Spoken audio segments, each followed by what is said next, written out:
Subscribe करंतु विपिन बिहारी सामल channel को press करंतु पाखरे थिबा बेल आइकन को जा फल रे प्रतिदिन अपलोड होउथिबा आध्यात्मिक कथावस्तु को आपण माने सुनि परिबे।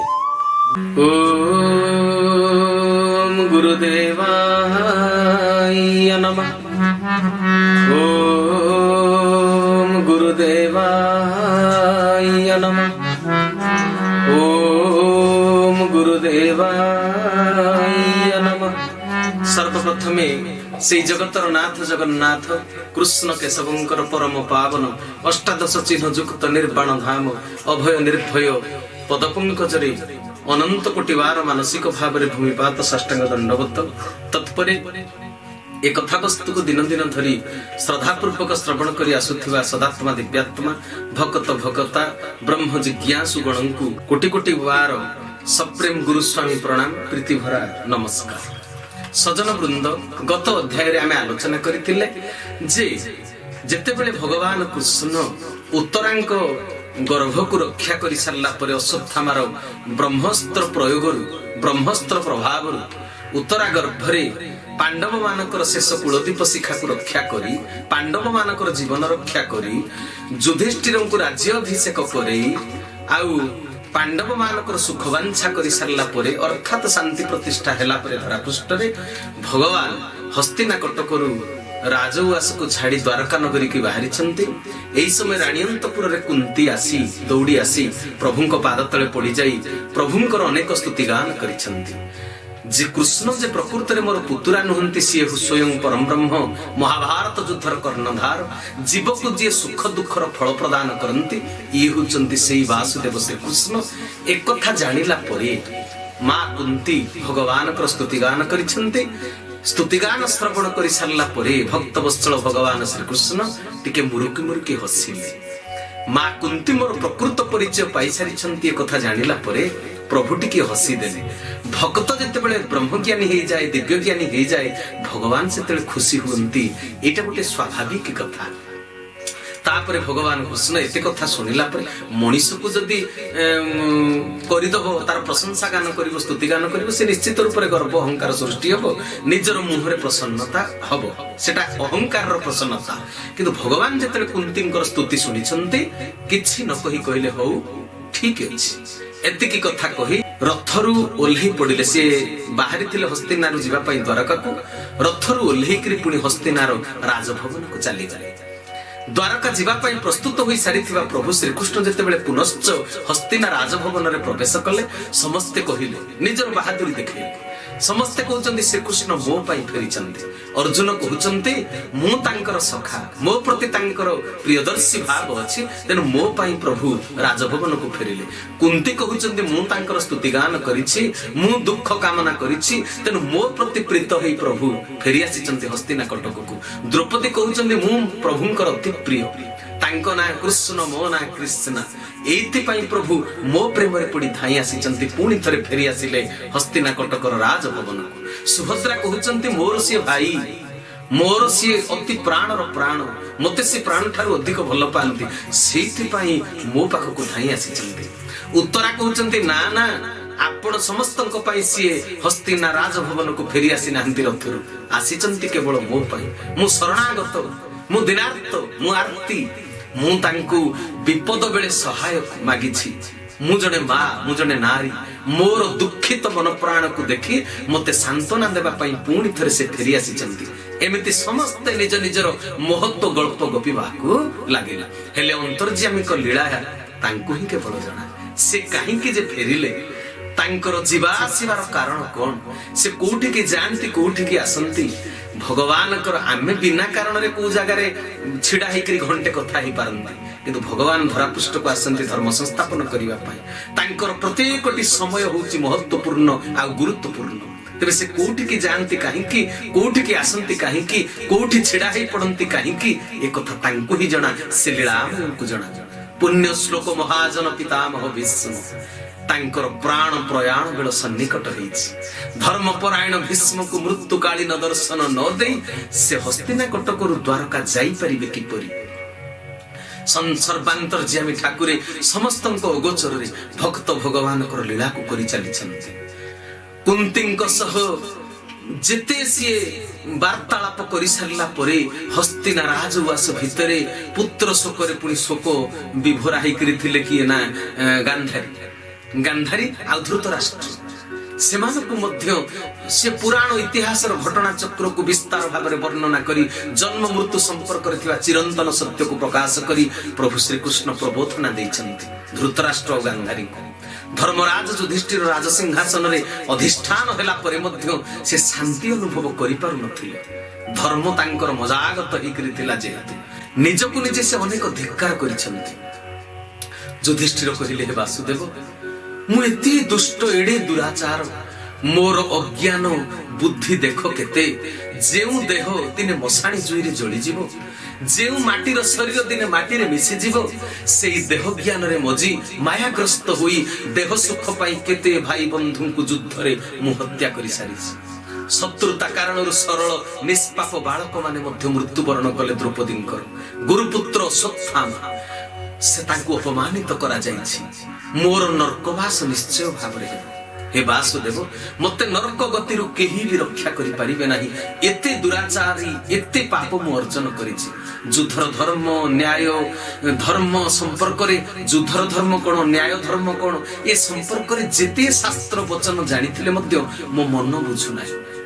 समस्ते कहंती जे राजा युद्ध रे जेते शत्रु पक्ष सैन्य मान को हत्या कले मध्य ब्रह्म हत्या दोष तांको लागिबनी जेते शत्रु को हत्या कले मध्य एटा गोटे मन बुझेला भली कथा हेले सकल घटरे तो आत्मार निवास।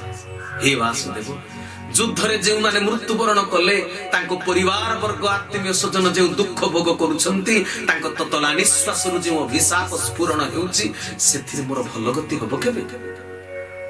देहरे पंक लागिथिले जेमिति पंकरे ताकू धोई हुए नाही ता पई पानी दरकार पड़े मु सेमिति मोर देह सुख पाई अनेकंक देह को हत्या करी जे अपकीर्ति अर्जन करिछि एते प्राणी को जो मु बद्ध करिछि जेते यज्ञ कले मध्य मु पुण्य अर्जन करि परिबि त वासुदेव मोर पुण्य अर्जन हेछि।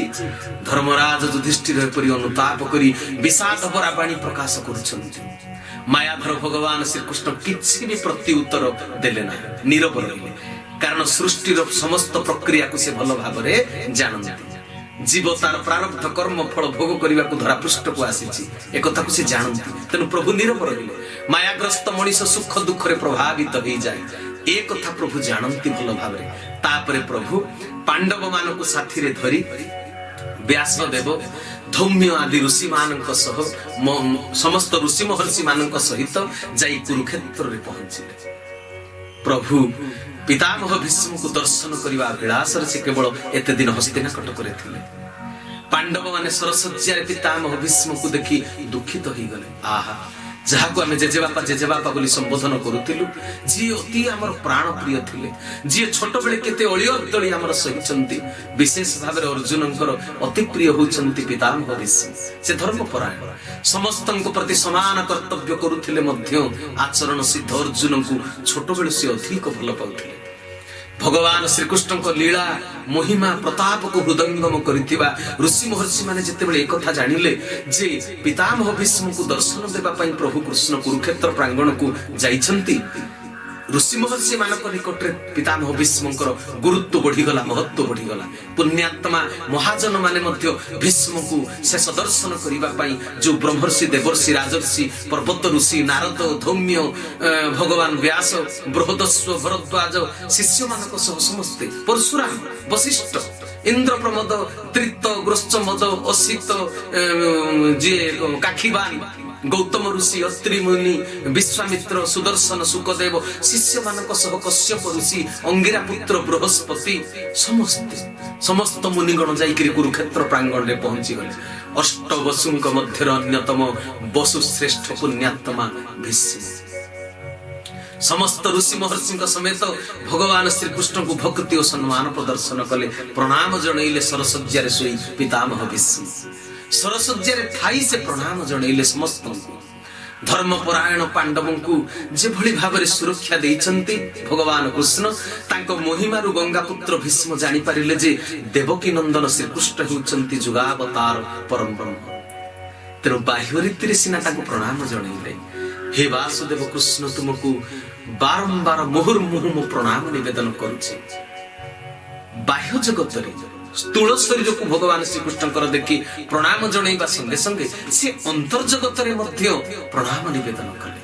ମନ ଭିତରେ ଅନ୍ତର୍ଜଗତରେ ହାତ ଯୋଡ଼ିକିରି ନୁହେଁ, ମନ ପ୍ରାଣ ହୃଦୟକୁ ଅବନତ କରିଦେଲେ ପ୍ରଭୁ କୃଷ୍ଣଙ୍କ ପାଦ ତଳେ। ମରଣ କୋଳରେ ଶରଣ ନେବାର ଅବ୍ୟବହିତ ପୂର୍ବରୁ ପ୍ରଭୁଙ୍କୁ ଦର୍ଶନ କରି ପରମ ସନ୍ତୋଷ ଲାଭ କଲେ ପିତାମହ ଭୀଷ୍ମ। ଅତି ନିକଟରେ ପାଣ୍ଡବ ମାନଙ୍କୁ ମଧ୍ୟ ପିତାମହ ଭୀଷ୍ମ ଦେଖିକିରି କାନ୍ଦି ପକେଇଲେ। ଆଖିରୁ ତାଙ୍କର ଧାର ଧାର ଲୁହ ବହିଗଲା। ସ୍ମୃତି ପଟରେ ରୋମନ୍ଥିତ ହେଲା ବାପ ଛନ୍ଦ ପାଣ୍ଡବଙ୍କର ଦୁଃଖର କାହାଣୀ। ଦୁର୍ଯ୍ୟୋଧନ କେତେ ଦୁଃଖ କଷ୍ଟ ଏମାନଙ୍କୁ ଦେଇଛି। ପତିହରା କୁନ୍ତି, ପତିହରା ଯୋଉ ପତ୍ନୀ ଆମର କୁନ୍ତି ମହାରାଣୀ, ତାଙ୍କର ଯନ୍ତ୍ରଣା ଜର୍ଜରିତ ଜୀବନର ପ୍ରତ୍ୟେକ ଘଟଣା ମନେ ପଡିଗଲା ପିତାମହ ଭୀଷ୍ମଙ୍କର ସରସଜ୍ଜାରେ ଶୋଇଥିବା ଅବସ୍ଥାରେ। ଜୀବନର ପ୍ରତ୍ୟେକଟି ଘଟଣା ନିଜର କର୍ମଫଳ ଏବଂ କାଳର ଖେଳ ବୋଲି ପ୍ରକାଶ କରିବାକୁ ଯାଇ ପିତାମହ ଭୀଷ୍ମ କହୁଛନ୍ତି। ଜଗନ୍ନାଥ ଦାସ ଉଲ୍ଲେଖ କରିଛନ୍ତି ଓଡ଼ିଆ ଭାଗବତରେ ଏ କଥା। କଣ କହୁଛନ୍ତି? କାଳର ବଶ ଏ ଜଗତ ପ୍ରାଣୀ ଏ କାଳ ଆୟତ, ସେ କାଳ ବସେ ସର୍ବେ ଚଳି ପବনে ঝেঁঝে অনা বড়ি।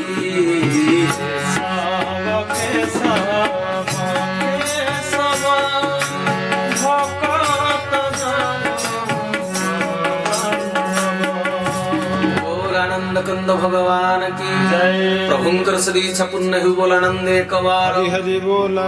पितामह भीष्म सृष्टिर नियम जीवन दर्शन को प्रकाश करिसंती। कले कालर बस ए जगत प्राणी ए कालर आयत। पितामह भीष्म कहउचंती, हे धर्मात्मा पांडव गण, मेघ जेमिति वायुर अधीन ए समग्र सृष्टि ए जगत होची कालर आयतरे स्थित।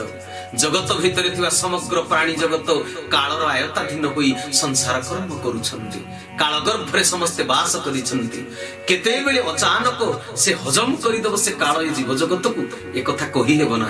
केते बेले कार मृत्यु हबो, काकू काल ग्रास करिवो से समय सीमा को निर्धारण कहि करि पारंती ना। जीवनर आरंभ केबे हेला समस्ते कहि परिबे। से तारीख तिथि बार वर्ष नक्षत्र समस्ते कहि परिबे। मात्र मृत्यु केते बेले हो तार सठिक समय को केही निर्धारण करि परिबे ना। कारण तार दायित्व होची काल। काल पाखरे से हिसाब किताब अछि। काल बा समय काहाकू केते बेले कोन भोग कराइबो ताहा तांकू ही जणा। ए जीव कहि परिबो ना। नहेले एक को आरेक जो बळी बहकिथिबा सर्वसमर्थ 5 जन योद्धा थाउ थाउ पंचु पांडव न्याय नीति धर्म रे प्रवृत्त मनीष एते दुख पाई थांते काहे? जो माने धर्म परायण। तेनु हे युधिष्ठिर, पितामह भीष्म कहउचंती, हे युधिष्ठिर, तुमे ससागरा धरार राज चक्रवर्ती, अतीतर समस्त दुख घटना को भूली जाओ। कौरव माने तुम प्रति जो असद आचरण करिसंती, जो अन्याय करिसंती, तुमे ताको भूली जाओ। कारण तुमे धर्म परायण। धर्मात्मा भितरे केबे भी क्रोध न थाए। अतीत रे किए तारा भूल करिछि, किए दोष रचिछि, ता पई किए ताको दुख जंत्रणा देइछि, ए कथा को धर्मात्मा माने केबे मने रखंती ना। तेनु हे युधिष्ठिर, अतीत रे जेते घटना बळी घटी जाइछि तुमे ताको भूली जाओ। कोन पाइछो, कोन हराइछो, तार हिसाब किताब करिवार ये बेळ नुहे। आनंद रे तुमे प्रजा पालन करो। तुमे राज चक्रवर्ती, राज सिंहासन को अधिकृत करिछ। तुमे काहाकू मारि देइछ बोली समिति चिंतन करना, दुख करना। जहा घटी जाइछि ताहा घटी जाइछि, ताकू आ केबे भी तुमे फेराई आनी परिबो ना। तार केबे भी तुमे करि परिबो नाही समाधान, आ से समस्या रही परिबो नाही। जहा घटी जाइछि ताहा घटी जाइछि। धर्म पूर्वक, न्याय पूर्वक, नीति परायण होई श्रद्धारे तुमे प्रजामान को पालन करो। तुम ऊपर प्रभुंकर अशेष कृपा। जो भगवान को अनुभव करबा पई तपस्या लोड़ा पड़े। जोगी मुनि ऋषि माने कठोर साधना करी ओई हुंका हे जाइछन्ति। जहां को पाइबा पई हले साधना दरकार, तपस्या आवश्यक। नारद शिव जहां को जानि पारि नाहंती। नारद निशी दिवस दिन राति नाम जप करी करी जहां को पूर्ण भाव रे आज पर्यंत बुझी पारि नाहंती। कपिल भगवान जहां गुण कीर्तन करी करी सर्वदा मग्न। युधिष्ठिर, तुमे तांकु तुमर मामू पुओ बोली भाबुछ कि? तुम जीवन केते धन्य। से प्रभु 5 पड़ा मागिबा पई तुमर दूत साजी जाइथिले। अर्जुन को बंधु भावी से एमिति भाबरे तांको प्रियतम करिदेले अर्जुन रथरे तांको सारथी सजेइछि वास्तव रे से कार सारथी होबा पई नुहंती हे युधिष्ठिर एते दया करिबा परे आज जीवन शेष समय रे मते दर्शन दबाकू मध्य आसीछन्ति कोम दयार कथा कोम कृपार कथा केते बड़ करुणार सिंधु होचन्ति प्रभु श्री कृष्ण पांडव मानकर एते कार्य करि सल्ला परे पांडव माने होचन्ति कृष्णकर दास किंतु से दासर दास पालटी जाइतिले पांच पड़ा मागिबा पई युद्ध न होय महाभारत युद्ध संधि प्रस्ताव नै दूत साज जाइतिले तुम पांडव मानकर केते बड़ कथा से भली दयालु से भली कृपा सिंधु आज आसीचंती मते मध्य दर्शन दबा पा तेनु जगन्नाथ दास ओडिया भाषा रे कहउचंती कोन कहउचंती पितामह भीष्म जार चरण भक्ति भरे निश्चिंत चिंत अंत काले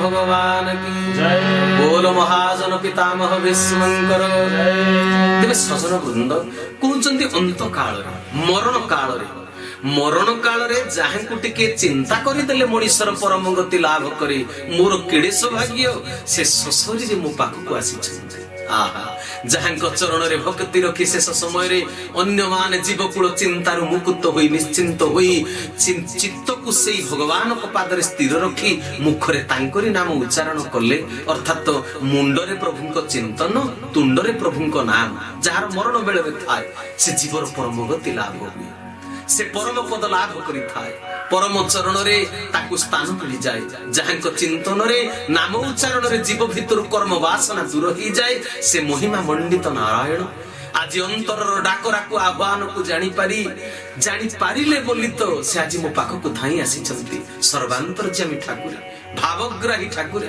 जे द्वारका जीवा पई प्रस्तुत होई सारी थिले से मो पाख को बा आसी थांते काहे तेबे तांकर कोन हेछि केमिति से मो पाख को आसिले तांकर कोन महिमा से केमिति सर्वांतर्यामी से देव देव भगवान भावे जानिले मोर मन सबके सब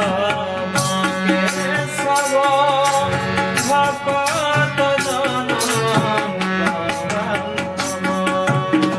से होचंती देवदेव भगवान से देवता माने खाली मनीष नुहे देवता मानकर अंतर को मध्य से जानती देवदेव भगवान वासुदेव होचंती मनर स्वामी प्राणर स्वामी हृदयर स्वामी अंतरर स्वामी सकल जीवर भाव को जानुथिबा से होचंती भावग्राही देह छाड़िबा पूर्वरु मु परम पुरुष आत्मा राम को दर्शन करिवार अभिलाष को पोषण करिथिली मने मने कथा चिंतन करिथिली मो मन रे भाव सृष्टि हेबा मात्रे अंतर्यामी अंतर्गत रे जानि पारि मो पाख को धाई आसीचंती से जे रूप रे ए जुगर लीला करूछंती से रूप को तो मु देखि देली मयूर चुड़िया कदम्ब मुलिया बेकरे बनमाळ पिंधिचंती हाथ रे मुरली धरिचंती सुदर्शन चक्र तांकर कार्यकारी हेउची ए जो स्थूल रूपटा को तो मु दर्शन करि देली मोर आउ गोटी अभिलाष रहिछि से अभिलाष पूर्ण हेबा मात्रे मु ए देह को त्याग करि देबी तबे से अभिलाषटी कोन वासुदेव मोर शेष इच्छा पूर्ण करंतु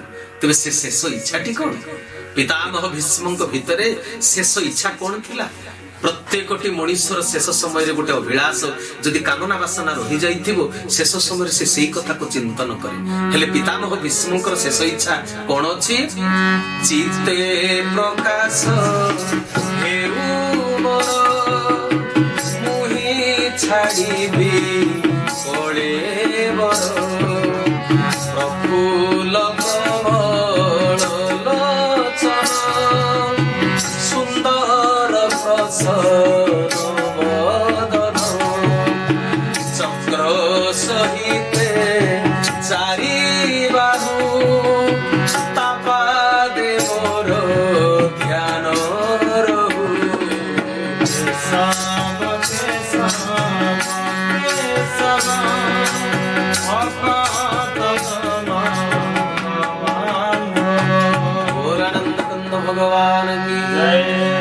हर्षदी पूर्ण ही बोल आनंदे हरि बोला तेरे सजन वृंद भीष्मंकर आउ गोटे अभिलाष कौन अच्छी पितामह भीष्म कहते जेउ प्रभु वासुदेवंकर द्वापर जुग लीलाधारी निर्दिष्ट रूप मयूर चुड़िया मुरलीधारी ए रूप को चर्म चक्षुरे बाह्य दृष्टि मु दर्शन कर सारी ସେଥିରେ ତ କୃତାର୍ଥ ହେଇଗଲି ମୋ ଜୀବନ ଧନ୍ୟ ହେଇଗଲା ମୁଁ ତାଙ୍କର ସର୍ବକାଳୀନ ସର୍ବଶକ୍ତି ସମ୍ପନ୍ନ ନିତ୍ୟ ସ୍ୱରୂପକୁ ଅନ୍ତର୍ଜଗତରେ ଆଖି ବନ୍ଦ କରି ଦର୍ଶନ କରିବାକୁ ଚାହୁଁଛି କମଳ ଲୋଚନରେ ସୃଷ୍ଟିକୁ ନିରୀକ୍ଷଣ କରୁଥିବା ପ୍ରଫୁଲ୍ଲ ଚାହାଣୀକୁ ମୁଁ ଟିକେ ଦେଖିବାକୁ ଚାହୁଁଛି ସୃଷ୍ଟିକୁ ନିର୍ମାଣ କରି ଜଗତ ପିତାର ପରିଚୟ ବହନ କଲା ପରେ ବଦନରେ ଯେଉଁ ପ୍ରସନ୍ନତା ଖେଳିଯିବା କଥା ସେଇ ପ୍ରସନ୍ନତାର ବଦନ ପ୍ରଭା ଦେଖିବାକୁ ମୁଁ ଟିକେ ଚାହୁଁଛି ତାଙ୍କର ଯୋଉଟା ପ୍ରକୃତ ସ୍ୱରୂପ ଶଙ୍ଖ ଚକ୍ର ଗଦା ପଦ୍ମ ଧାରଣ କରିଥିବା ଚତୁର୍ଥା ମୂର୍ତ୍ତିକୁ ଦର୍ଶନ କରିବାର ଅଭିଳାଷ ଅନ୍ତର ଭିତରେ ଅଛି ସେହି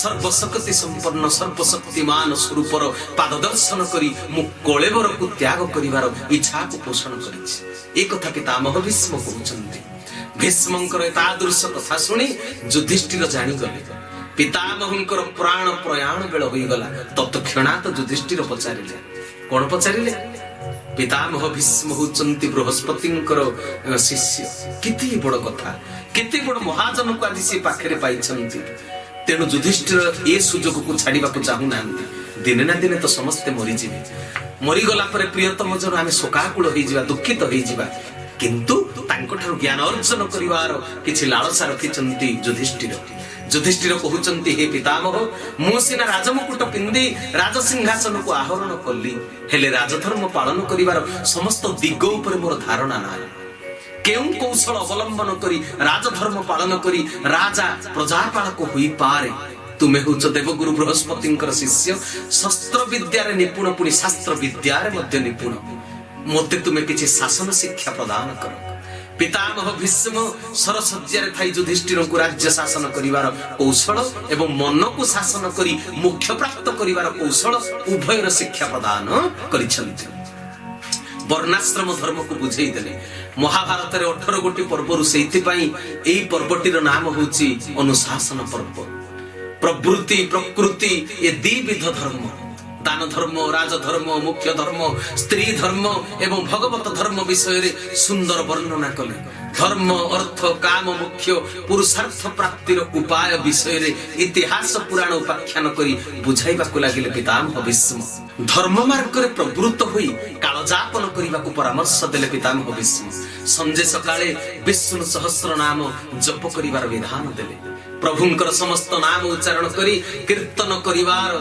अंतकरण रे शुद्ध पवित्र अंतकरण रे जाई नाम जप आसिले बाह्य जगत रे नाम जपी जपी जेते बेले अंतर जगत रे हम मस्तिष्क रे थिबा नादगर्तन कोश से नाम को ग्रहण करिवो प्रति मुहूर्त रे जेते अंतर जगत रे शिथिल थिला परे सोई थिबा अवस्था रे मध्य जदि कि नाम जपिबार अभ्यास रखे ता शरीर मन देह हे मंदिर हे जाय शुद्ध पवित्र हे जाय तार देह विष्णु सहस्र नाम उच्चारण करिबा पई पितामह भीष्म शिक्षा देले युधिष्ठिर संजे सकाळे तुमे नाम जप करिवो केते खुशी रे युधिष्ठिर मध्य सेठी कहिसंती प्रभु हे पितामह भीष्म हे मोर मार्ग प्रदर्शनकारी मु एते नाम को जप करि पारिबि त पितामह भीष्म विष्णु सहस्र नामर फलश्रुति रे केडे सुंदर भाबरे कहिदेले इतीदं कीर्तनीयस्य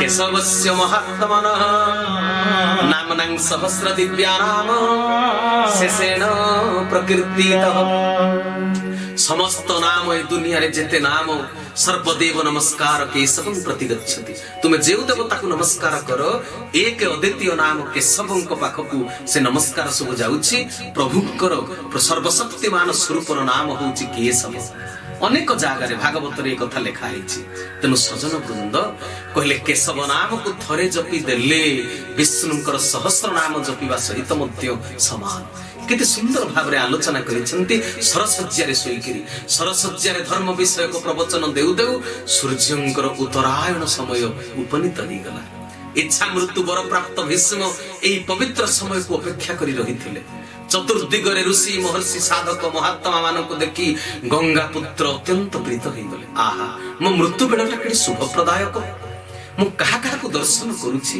ସାଧୁ ସନ୍ଥ ମାନେ ମୋ ପାଖକୁ ଆସିଛନ୍ତି। ସାଧାରଣ ସଂସାରୀ ଲୋକଟିଏ କହେ, ହେ ସାଧୁ ମହାତ୍ମା, ଆପଣଙ୍କ ପାଦ ଆମ ଘରେ କେବେ ପଡିବ? କିନ୍ତୁ ଆଜି ମୋ ପାଖରେ ସମସ୍ତେ ଉପସ୍ଥିତ ଅଛନ୍ତି।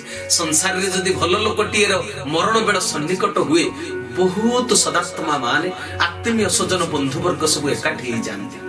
ବହୁତ ଶ୍ରଦ୍ଧାଳୁ ମାନେ ଦେଖା କରିବାକୁ ଆସନ୍ତି, ଶେଷ ଦର୍ଶନ କରିବାକୁ ଆସନ୍ତି।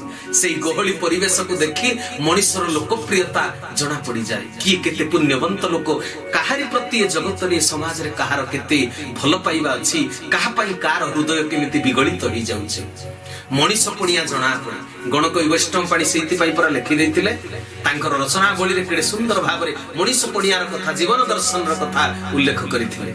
ଯାହା କରିଗଲେ ତୋତେ ଭାବିବ ଦୁନିଆ, ତାହା ଯାଉ ଥାରେ କରି।